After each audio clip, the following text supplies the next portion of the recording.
Good Friday morning, and thank you for joining us on KARE 11 News Now. I'm Jason Hackett. Let's get right to your headlines. Developing right now, school is canceled in Stewartville, Minnesota today after a shooting at the high school.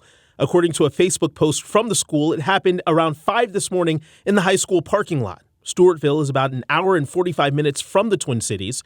According to a Facebook post from the Olmsted County Sheriff, deputies are on scene at the high school right now, and they will share more information when it's available. The sheriff's office does say there's no threat to students or the public at this time. Make sure you stick with KARE 11 Plus for the very latest on the incident in Stewartville. Well, get ready for the cold, everyone. We are just hours away from a huge temperature drop that will make this weekend the coldest we've seen this season. We're talking temperatures 20 and 30 below zero with the wind chill, and they will stay that way all day. Our weather team will time out when exactly Jack Frost will be joining us in just a little bit. While many will shelter from this weekend's temperatures indoors, others will get a jump on the ice fishing season. Audrey Russo's at Lake Minnetonka, where people have been already seen on the ice. Yeah, absolutely. Below 20, that's enough to get any ice fisher hyped. But the Minnesota DNR is actually warning that the snow we had earlier this week could have the opposite effect on some of your favorite lakes. And here's what I mean. They put out this post on social media within the last day, and they say that snowfall actually insulates the surface of the ice, so it slows the formation down. They also say that snow can weigh down the ice and create some weak spots. So that's why they recommend checking for that critical 4 inches of new clear ice. That's the absolute bare minimum needed to ice fish. And when you're measuring thickness, make sure you're only measuring the ice and not the snow on top as well.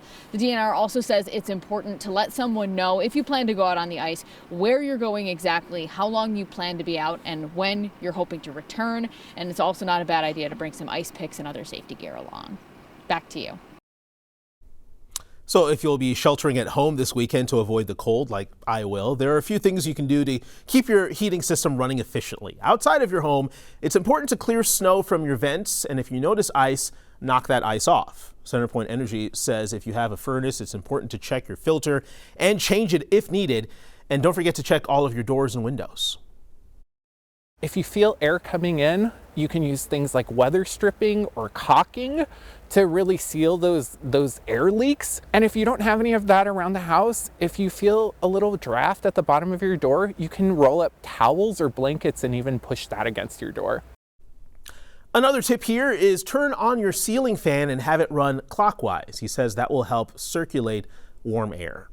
A good reminder for this weekend as you turn up the heat is to check the fire hydrants in your neighborhood. Firefighters say every second counts in a fire. If you see a hydrant covered in snow, they ask you to do your part to clear a path 3 feet by 3 feet and all the way to the street. We have more on how to keep your house safe from that situation on our website, KARE11.com.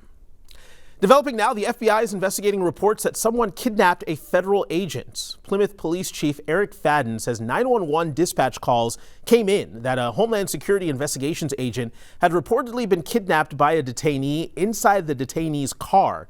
So it's not clear what led to this situation, but Chief Fadden says multiple 911 calls came from inside the car. Police say it began on Nathan Lane North and ended about 5 minutes away in front of New Hope City Hall. That driver was taken into custody after running away on foot. A third person inside the car was also detained.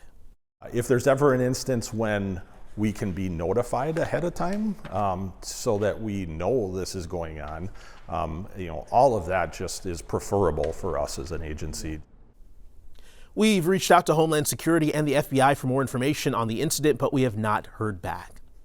Meanwhile, the Department of Homeland Security is defending the actions of ICE agents who detained a U.S. citizen in the Cedar Riverside neighborhood of Minneapolis. As we've reported, 20-year-old Mubashir told us he was on his lunch break on Tuesday when a masked man violently arrested him outside of a restaurant. Mubashir says he told agents that he was a citizen and offered to show identification, but wasn't allowed to for hours. A DHS official told KARE 11 any allegations that its officers engage in racial profiling are, quote, disgusting, reckless, and categorically false. They went on to say they had a reasonable suspicion because they say Mubashir violently resisted and refused to answer questions. With the country speeding towards higher health care, the Senate rejected 2 health care bills on Thursday, all but assuring that insurance premiums will double or worse for millions of Americans on the Affordable Care Act, also known as Obamacare. The House, though, is expected to bring up its own bill next week. NBC's Alice Barr has the very latest from Washington, D.C. Hi there. The bill Democrats backed in the Senate would have extended Obamacare subsidies for 3 years, while the Republican option let them expire, instead adding up to $1,500 to Americans' health savings accounts. Neither got enough bipartisan support to pass. With a 1-2 punch of failed votes from each party, the motion is not agreed to. The Senate knocking out hopes of offering a health care fix before Obamacare subsidies expire at the end of the month, sending insurance premiums soaring for some 22 million Americans.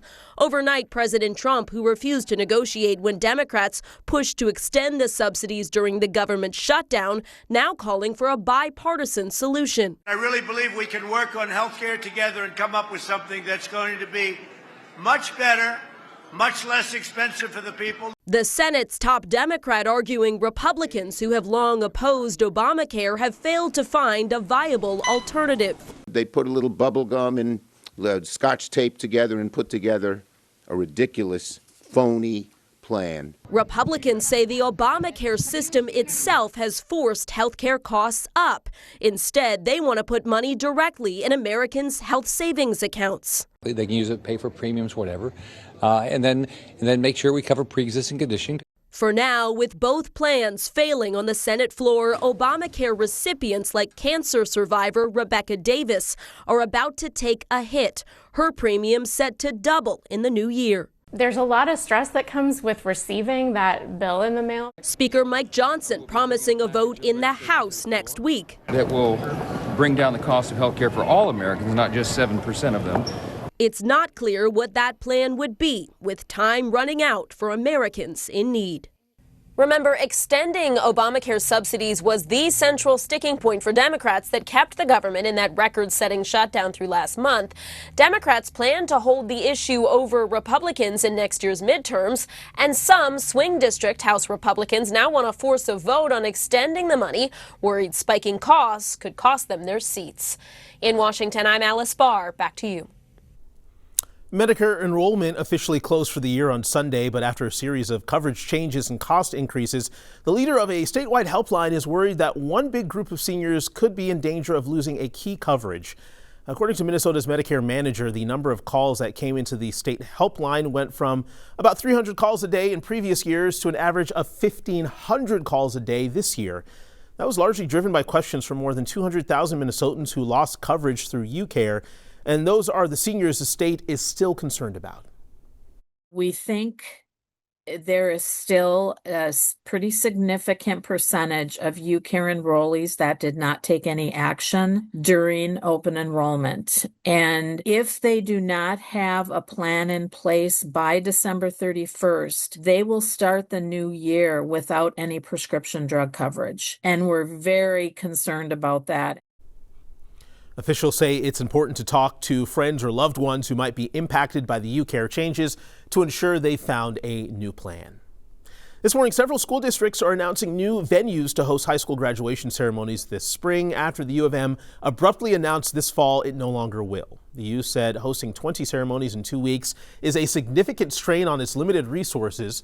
The move affects some 24 schools, including Anoka-Hennepin, the state's largest district. It says U.S. Bank will now host its 4 ceremonies in May, but that cost will double from $55,000 to more than $100,000. It's one of 2 districts in Senator Michael Cruin's legislative district. He says the U would not budge. This is the last thing that those school districts needed right now, especially from another state institution. But seeing how they operate, I'm not impressed at all. And I think they need to do better for the people of Minnesota. Rosemount, Apple Valley, Egan schools announced it will move ceremonies to the new Lee and Penny Anderson Arena at St. Thomas. That costs the district an additional $24,000.